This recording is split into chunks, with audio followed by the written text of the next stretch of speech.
देखो इसके लिए हम लोग क्या करेंगे, बात को ध्यान से सुनो। अब हमने क्या किया, a to the power n where n is any natural number, n हमारा ऑब्वियस ही बात है नेचुरल नंबर होगा। तो इसको हम लोग सॉल्व करने के लिए क्या करते हैं, हम लोग पहले a स्क्वायर निकाला हमने। तो a स्क्वायर कैसे निकालेंगे, 1 1 0 0 1 0 0 0 1। अब मैट्रिक्स को मल्टीप्लाई करना तो तुम जानते ही हो, 1 1 0 0 1 0 0 0 1। इसको जब तुम मल्टीप्लाई करोगे, करके देख लेना, ये आ जाएगा कुछ ऐसे 1 2 0 0 1 0 0 0 1, ये आ जाएगा। ठीक है, अब तुम a क्यूब निकालो, तो a क्यूब क्या होगा, a square into a square हमने क्या निकाला है, 1 2 0 0 1 0 0 0 1, और a क्या हमने निकाला है, 1 1 0 0 1 0 0 0 1, ये a है। इसको जब तुम मल्टीप्लाई करोगे, करके देख लेना, आ जाएगा 1 3 0 0 1 0 0 0 1, ऐसे आ जाएगा। ठीक है ना। अब जरा तुम बात को सुनो ध्यान से। अब कोई भी बच्चा होगा वो पैटर्न समझ जाएगा, उसे क्या पता चलेगा, a स्क्वायर निकाला तो a के जितने भी एलिमेंट है वो सब सेम रह गए, बट ये वाला जो 1 है ना, ये 2 में हो गया कन्वर्ट। देखो ये 2 हो गया। a क्यूब निकाला तो क्या हो गया, a के सारे एलिमेंट सेम रह गए, बट ये 3 बन गया। तो अगर मैं तुम्हें बोलूँ कि a टू द पावर 90 निकालो, तो वो क्या हो जाएगा, कुछ नहीं, 1 90 0 0 1 0 0 0 1, ये 1 a टू द पावर 90, ये 90 है। ठीक है ना, सॉरी। ठीक है, तो इसी को अगर तुम इसी सीक्वेंस को फॉलो करोगे तो a to the power n क्या हो जाएगा, 1 n 0 0 1 0 0 0 1, तो यही हमारा आंसर होगा। ठीक है, देखो जब भी मैट्रिक्स का क्या बोलते हैं, हाइयर पावर इन्वॉल्व हो, a पे पावर 500 बोले, a पे पावर n बोले, अगर a पे पावर 500 बोले निकालने के लिए, तो कॉमन सेंस की बात क्या है कि हम लोग a पे पावर 500 कैलकुलेट तो करेंगे नहीं। इसका मतलब कोई पैटर्न फॉलो हो रहा होगा। अगर हम a स्क्वायर निकाल लें, a क्यूब निकालें, तो हमें वो पैटर्न पता चल जाएगा। एक ही 2 बार मल्टीप्लाई करने में पैटर्न पता चल जाएगा, पहली बात। दूसरी बात क्या, कि कोई फॉर्मूला टाइप यूज़ हो रहा होगा। यहाँ पे तो पैटर्न से हमने क्या कर लिया, सॉल्व कर लिया।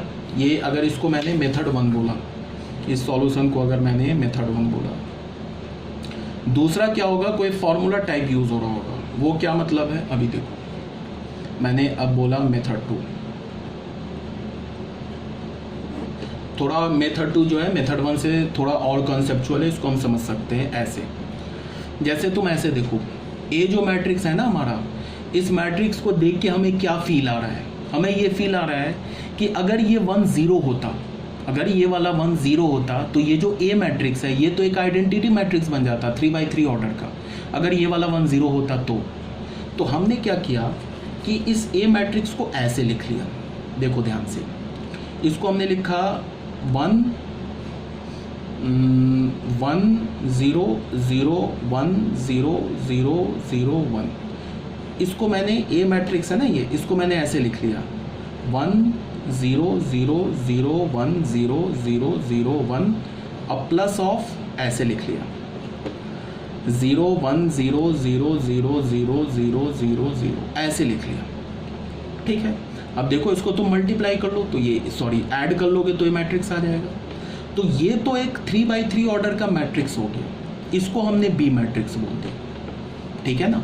तो ए मैट्रिक्स को हमने 2 डिफरेंट मैट्रिक्स में स्प्लिट कर दिया, एक तो 3x3 ऑर्डर का आइडेंटिटी मैट्रिक्स, एक बी मैट्रिक्स। क्लियर है यहाँ पे बात।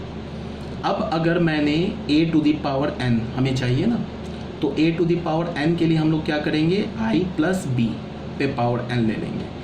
i क्या हमारा 3x3 ऑर्डर का एक आइडेंटिटी मैट्रिक्स है। ठीक है, तो तुम इसको यहाँ पे ऐसे समझो, यहाँ पे ना हम डायरेक्ट बाइनोमियल नहीं लगा सकते।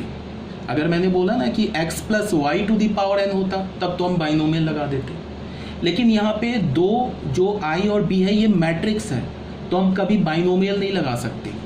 इसका क्या मतलब है, तुम इसको ऐसे समझो, अगर मैंने तुम्हें बोला a plus b to the power 4 बोला या n बोला, तो इसको तुम इस पर बाइनोमियल नहीं लगा सकते। इसका मतलब कि N C zero A to the power zero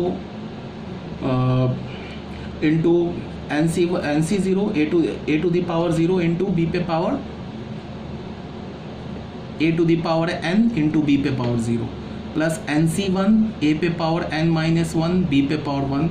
ऐसे तुम नहीं कर सकते हो। अब कोई बच्चा बोलेगा क्यों नहीं कर सकते? Because b plus a to the power n, इस पर अगर तुम बाइनोमियल लगाते हो तो ये क्या हो जाएगा, एन सी ज़ीरो बी पे पावर n ए पे power zero plus N C one B पे power n minus one and A पे power one and so on. अब ये वाला लेफ्ट हैंड साइड का और ये राइट हैंड साइड का तो इक्वल है तो कॉरस्पॉन्डिंग एलिमेंट सेम होंगे। तो इसके तुम सेकंड एलिमेंट और इसके तुम सेकंड एलिमेंट को देखो, ठीक है ना। मतलब तुम ऐसे इसको देखो कि इसके सेकंड एलिमेंट को देखो, यहाँ a पे power n minus one into b है और यहाँ b पे power n minus one into है, तो ये तो इक्वल नहीं हो सकता ना। इन जनरल हो भी सकता है बट इन जनरल इक्वल नहीं हो सकता है। मतलब तुम इसको ऐसे देखो।